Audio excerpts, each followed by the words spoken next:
reasons why I went with Shauna Cox and Jeff Banta to D.C. to give the information to several congressmen and senators, and to this day, they're still there. And I'll tell you this much: is somebody from Louisiana, very popular Republican. Can't mention his name, but I actually was able to have an amazing experience to sit down with the man for about an hour and 30 minutes between Shauna Cox and Jeff Banta. And Jeff Banta was one of the final fours that was there, that stood his ground against the Federal Bureau of Investigation under the corrupt chain of command, which is James Comey at the time. But you're actually credited with exposing the corruption in regards to the uranium one. Yeah. You are the whistleblower. Well, let me say this. There's a lot of people behind the scenes that helped us out, that collaborated. A lot of the information that I came out with made it stronger. Meaning that it cannot be substantiated in a lawful court of law. In any court of law. I am more than happy, like I always stated, to challenge anybody in a lawful court of law or in a public debate for the American people to decide what is false or what is true pertaining to the documentation, the evidence. Because I always say, I don't speak. Let the evidence speak for itself. Exactly. And you have a Facebook page and quite a huge following, I might add. Yes. Where you document all of this in detail for the public. And that is correct. And a large portion of my information doesn't get out there is because it's been shadow banned. One of the reasons why now I understand that is because as we continue to expand the research, which is CGI, which is a Clinton Global Initiative. Well, during that meeting between the Clinton Global Initiative, our buddy Mark Zuckerberg attended, which is CGI.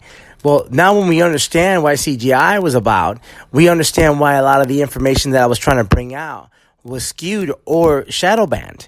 And not because, like I always say, if I was fabricating any of the information, or I was lying or manipulating any of the information, then what was the purpose of Mark Zuckerberg and Facebook shadow banning the information?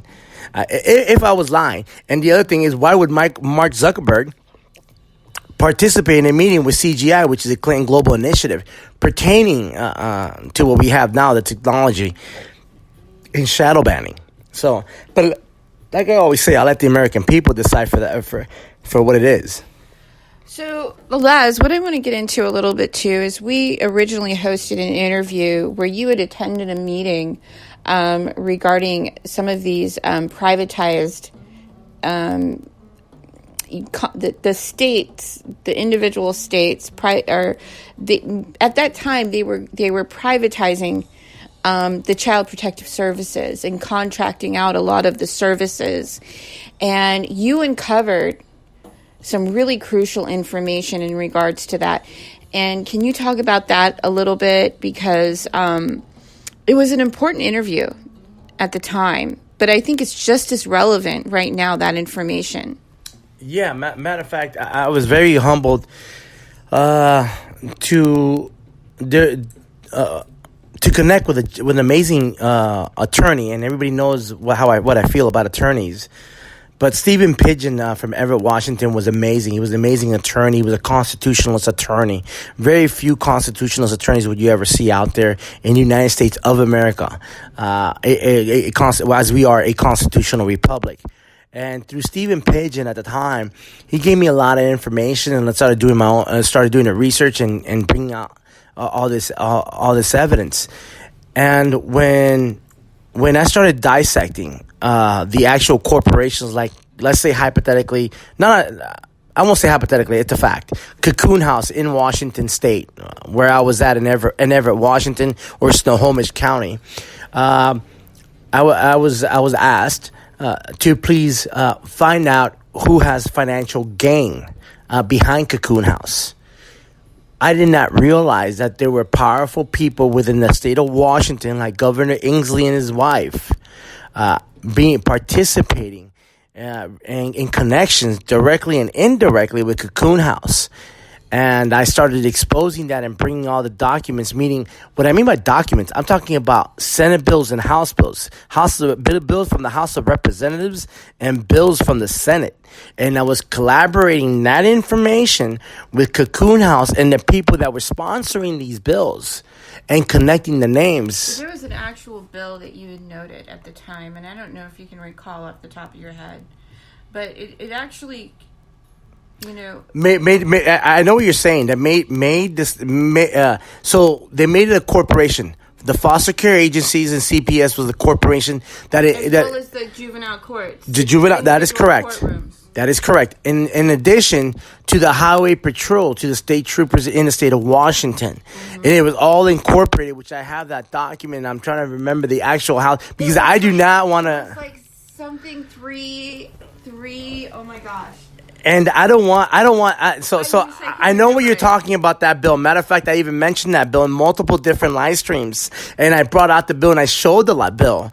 And it's not even popping in my house because I didn't expect it to be, you asking this question. But yeah, I know what you're saying pertaining to that bill. And like I always said, and matter of fact, it also included the American Bar Association in this bill. And most of the American people don't realize when you talk about the American Bar Association, everybody thinks it's just about lawyers.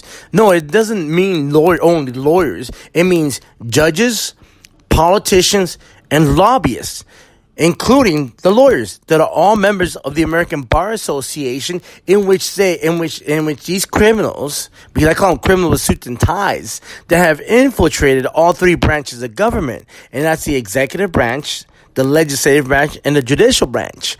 And most of the American people think that because you actually vote for a lawyer is actually looking out for your best interest, it'll never happen. Lawyers are not there to look out for the best interests of the American people. Lawyers are there to find a way, to contrive a way to manipulate the American people so they can profit. This is what it's all about, is a bar members sitting in all three branches of government so they can find a way on how to screw the American people through taxation, at the same time targeting mostly children with green and blue eyes that are blonde or white.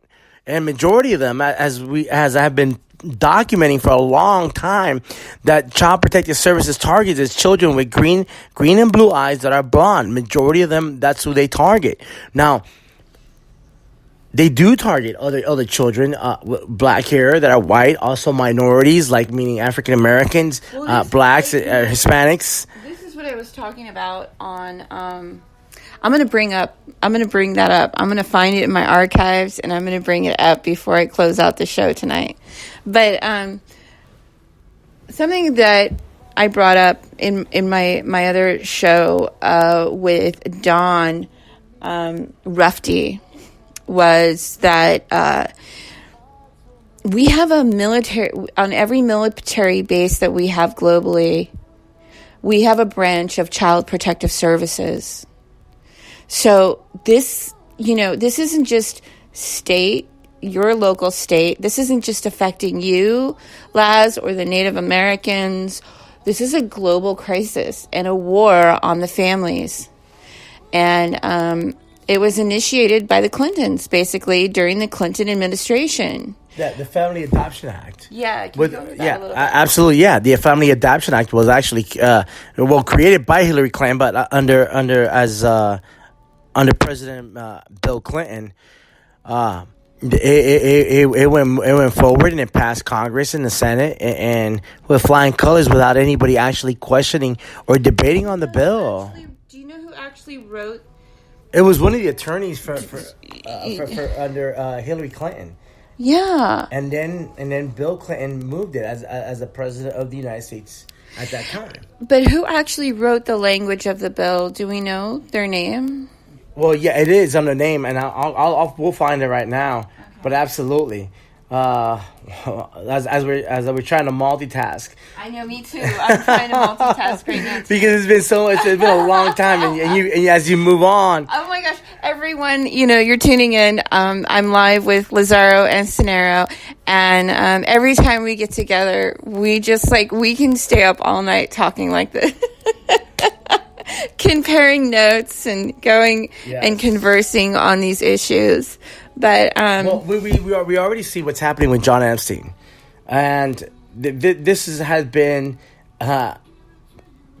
perpetuated by the Clintons. I mean,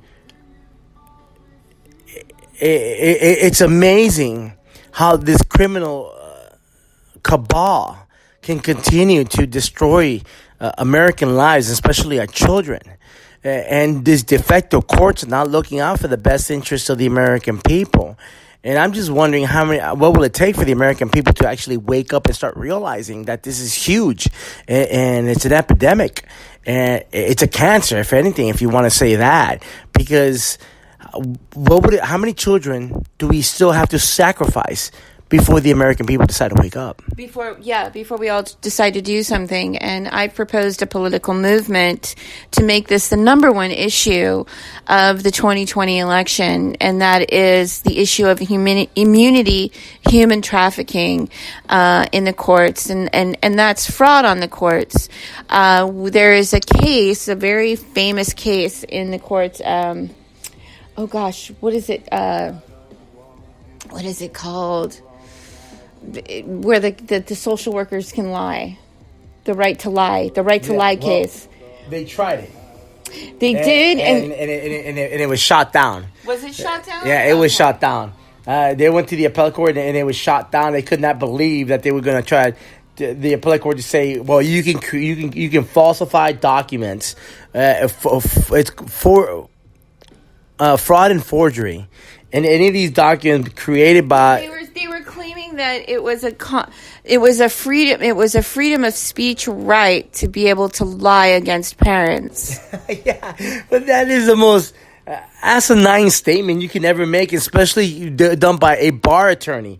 And again, like I always said, the bar attorneys are not looking for the best interests of the American people, especially now knowing that it was a bar attorney that introduced this language.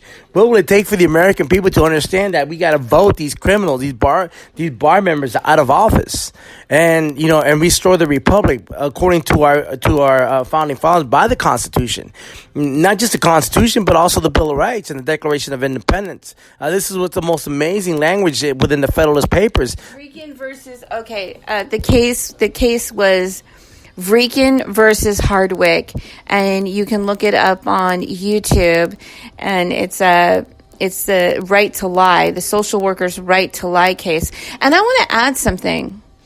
Hillary legislated for the social workers to have that right. Not more legislative, but lobbyists. But she did definitely participate because she was not a legislator. She was behind the scenes doing all this. Matter of fact, in the state of Washington, and I'm glad you just stated that, in House Bill Report ESHB, that's Echo Sam Henry Bravo 2510, dated February 14th of 2012. They try to give themselves immunity to lie in this in the state of Washington. So that when I mean Washington State, they try to push this bill so they can give themselves immunity to lie. And matter of fact, I'm going to forward this to you, Duran, so the audience themselves can see that and understand what whatever Washington was doing under Governor Inslee. And I'm hoping that the American people can start looking into the information, diving into the information, and start asking questions. How can this be? How can this happen? How can this be possible? Okay, send that over to me. This is like so cool because I'm just gonna give you a flashback to the past right now. All right. Okay. It's so fun when we get together.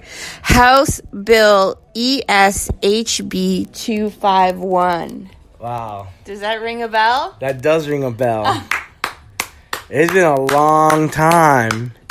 That's insane. I can't believe you kept all that. I'm dumbfounded but humbled, but I'm like... I keep all your work, man. You're like the rock star of archives and just tracking down documents and everything. Like, he'll drop off. He'll come by my place and he'll be like, Duran, you got to read this whole thing. And it'll be like 5 inches of paperwork.